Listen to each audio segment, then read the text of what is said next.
Hallo, ich bin Jonas. Willkommen beim Nine Nah Tree Podcast. Heute werde ich das Buch zusammenfassen und besprechen. Der Osten. Eine westdeutsche Erfindung von Professor Dr. Dirk Oschmann ist ein gesellschaftskritisches Werk, das die tief verwurzelten Vorurteile und Strukturen zwischen Ost- und Westdeutschland beleuchtet. Nach mehr als 30 Jahren der Wiedervereinigung sind die Spuren der Trennung immer noch spürbar und wirken sich auf das Selbstverständnis und das Zusammenleben der Deutschen aus. Oschmann, selbst gebürtiger Ostdeutscher und heute Professor in Leipzig, nimmt den Leser mit auf eine differenzierte Analyse darüber, wie das Bild vom Osten beharrlich durch westdeutsche Diskurse dominiert und geprägt wird. Aus seiner Sicht ist der Osten primär keine geografische oder kulturelle, sondern eine gesellschaftlich konstruierte Kategorie, die einen prägenden Einfluss auf Identität, Chancen und Wahrnehmung der Ostdeutschen ausübt. Seine fundierten Recherchen und gesellschaftskritischen Denkanstöße spiegeln nicht nur persönliche Erfahrungen wider, sondern verbinden diese mit aktuellen Daten, Medienanalysen und historischen Betrachtungen.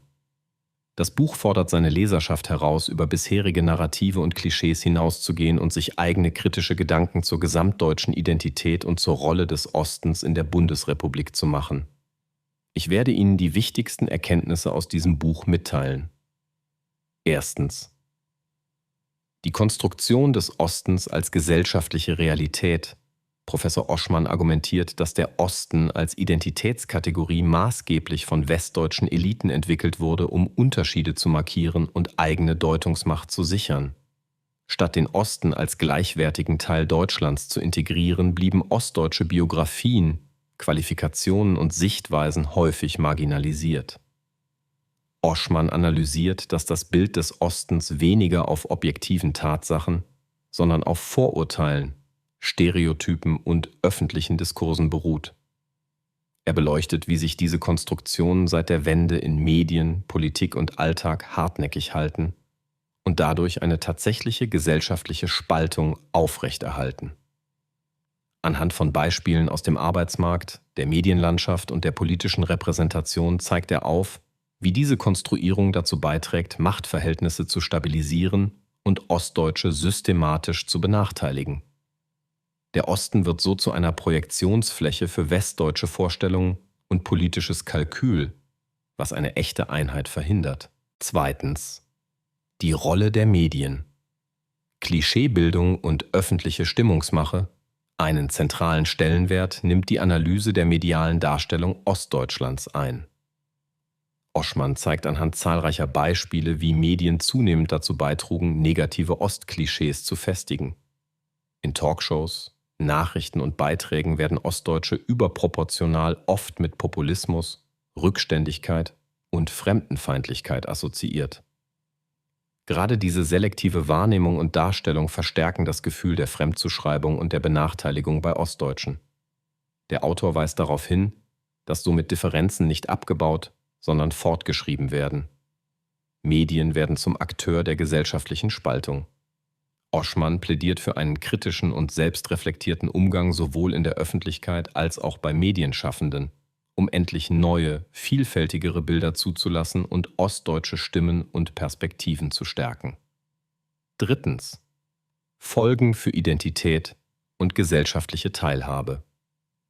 Die jahrzehntelange Marginalisierung hat Auswirkungen auf die individuelle und kollektive Identität von Menschen aus Ostdeutschland.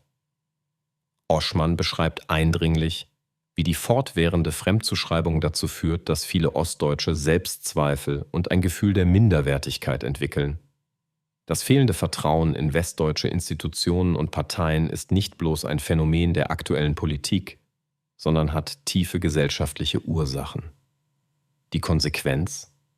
Viele Ostdeutsche ziehen sich aus dem politischen Diskurs zurück oder identifizieren sich stärker mit Gruppierungen, die einen explizit ostdeutschen Standpunkt vertreten.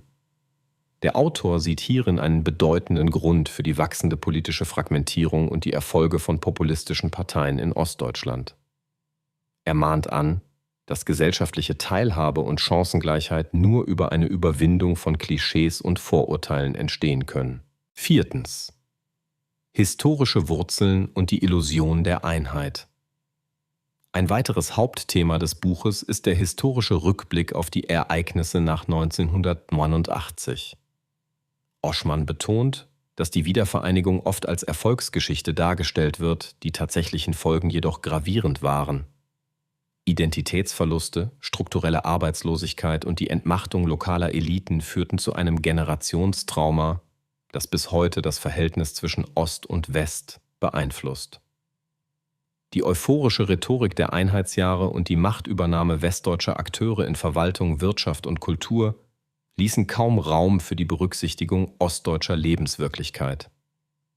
Oschmann deckt auf, wie aus der Einheit eine Kolonisierung geworden ist, die den Osten zur Abweichung und zum Sonderfall macht und so die versprochene Gleichwertigkeit verhindert. Schließlich Perspektiven für eine neue gesamtdeutsche Identität. Zum Abschluss seines Buches blickt Oschmann auf mögliche Zukunftsperspektiven. Er fordert eine Anerkennung ostdeutscher Erfahrungen und Kompetenzen, eine gerechtere Repräsentation sowie eine offene Debatte über Fehlentwicklungen der vergangenen Jahrzehnte. Nur wenn der Osten als eigenständiger Teil Deutschlands anerkannt wird und ostdeutsche Stimmen endlich auf Augenhöhe gehört werden, könne eine echte gesamtdeutsche Identität entstehen.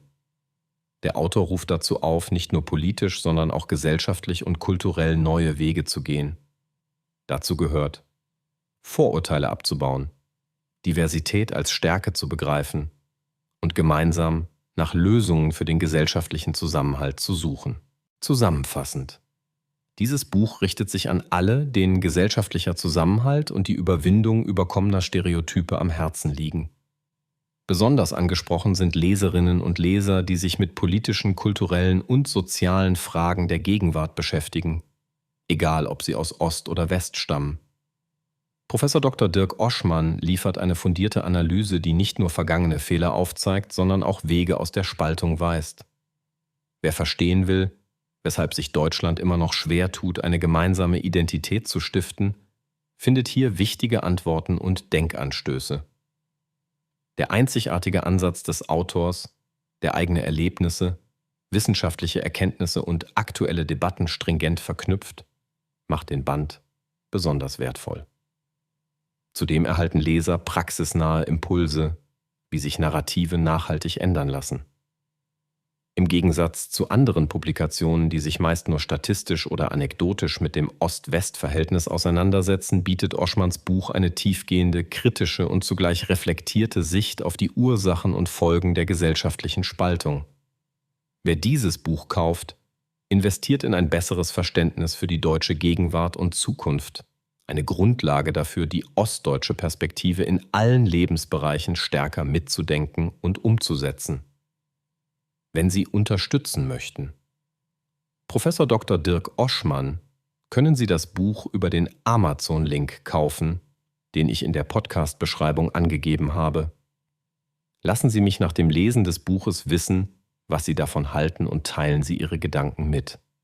Bis bald.